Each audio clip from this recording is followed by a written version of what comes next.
How you doing there? Super duper producer. One and only Sweet LD from 357. Welcome to Star Block. This time we're bringing you Sweet LD. That's right, the gorgeous Sweet LD. Oh, thank you. How you doing? Welcome to the show. Thank you. Welcome to Star Block with your boy Angel Rocco. Angel Rocco. You used to perform with MC Hammer, one of the original dance girls. Well, like you said initially, I started out with Hammer as a background dancer. There were three of us, myself, Sweet LD, Terrible T, and Lil P, and then Ace. He was the male dancer. And Hammer had an idea to produce a female rap group, and we got that opportunity. So we became Oaktown 357. Wanna know if I could dance? I'll step all over your friends. You have no chance. Being one of the first rap female groups out there. I mean, I know at the time you looked, there was Salt and Pepper, there was Queen Latifah you were going up against. I mean, you were one of the original groups. I mean, do people come up to you on the street and say, hey, you know? No. No? They don't. No, I mean, I've been pretty quiet about it for the last few years, quite a few years.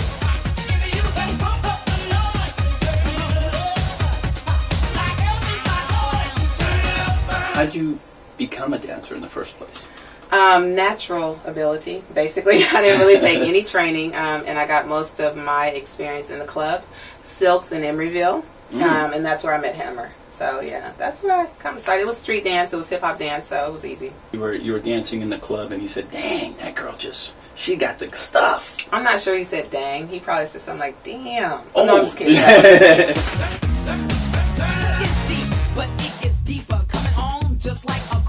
Introduced myself to him because at the time Cabbage Patch was one of the newest dances, and I wanted him to show me how it was done. So that's how the dialogue started. Met back with him at the club. We did the dance, hung out a little bit, and he invited us to be in a video. Nice. So once we accepted that, then the rehearsal started. So with each word, your gang gets weaker. Cheap suit and Converse sneakers coming hard. I'm going to get you. Better back and with you. So broke, no. I still do a little bit. So what's the new move? What's the new dance that you're going to bring out for I music don't video? know yet. They have this thing where you cook and you stir it up, and you know they do it all. So I have to figure it out. I'm gonna put my own little twist on it. I'll figure it out. You know, Yeah. Put some milk and honey in it. That sounds good. Yeah, a little maple syrup. Yeah, cayenne. You know, a little something. I'll figure it out. Some salsa. You know, do a little something. It's gonna be spicy. There you go. Spicy and juicy at the same time. She's bringing juicy back.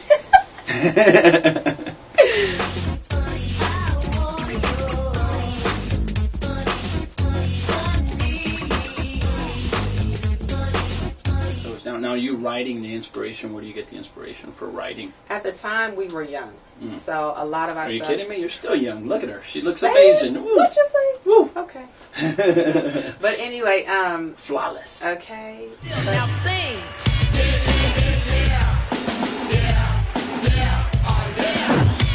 And working with Hammer, was he in any way perverted or try to make moves on girls, or give some of the inside scoop that people did? Wow, you said perverted? Seriously? I don't know. I heard stories about some of these guys. You know. No, it was shady. Really, I don't know how you want to refer to it back in the days. He was really like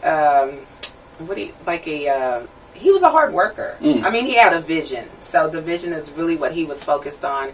And he knew how he wanted us to look, how he wanted the dance to come across, what he wanted the energy like. So that's really kind of how he dealt with us when it came time to rehearsals and performances. He was not perverted. He was a really hard worker. So yeah, and he was a really focused person. So I learned a lot from him, really. Okay, yeah, because I know now he's a religious individual. I think we all go through that transition.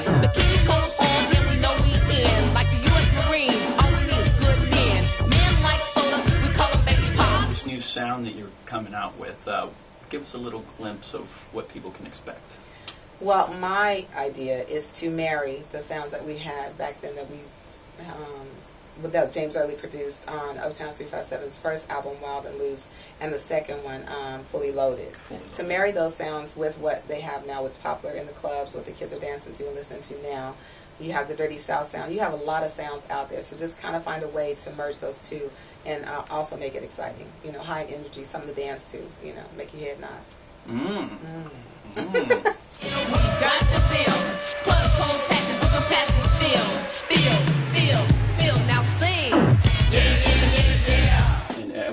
point did someone decide to say, hey, you should be in your own group? It was pretty early in the game, and this was right when Hammer was meeting with Capitol Records about getting a record deal, and Little P, which was one of the original members of Oaktown's 357, was fooling around on the microphone doing one of our rehearsals, and he heard her. But this coincided with, like, if you have a thought, like, I want to do something, then you kind of get all these little sprinkles of, oh, this is how I can do it. So he had thought about it. He wanted to produce and develop a female rap singing group. There were girls that had been coming in to audition, really didn't have the look or the sound, and when Lil P was fooling around, he was like, you know what? They can dance. You know, let's see what they can do. And I write, you know, so it just kind of all came together that we could actually pull it off, you know, and we did. I mean, it was like, wow.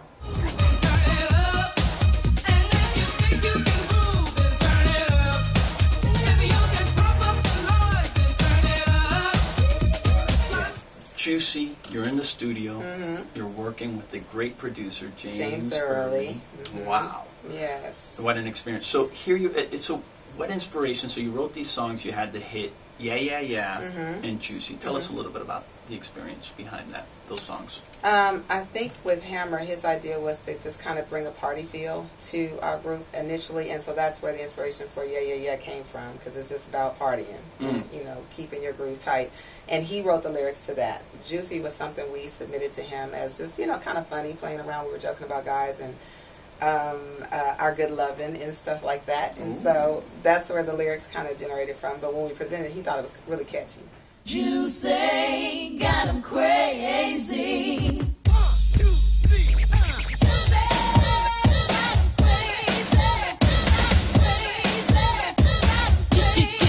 What advice do you have for upcoming artists out there?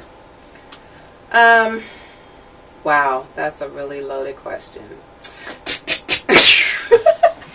What I would actually try to tell them, first of all, is to stay grounded and stay focused. And please know the business. Please know the business.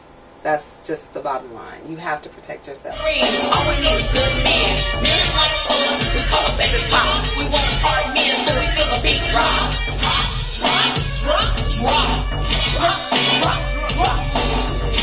The moves before were hard. They were hard. It was high intensity. It was high energy. And we were off the ground a lot. I mean, it was constant moving. So, I mean, they're dancing. And they're dancing hard. But it's just different. The expression is different.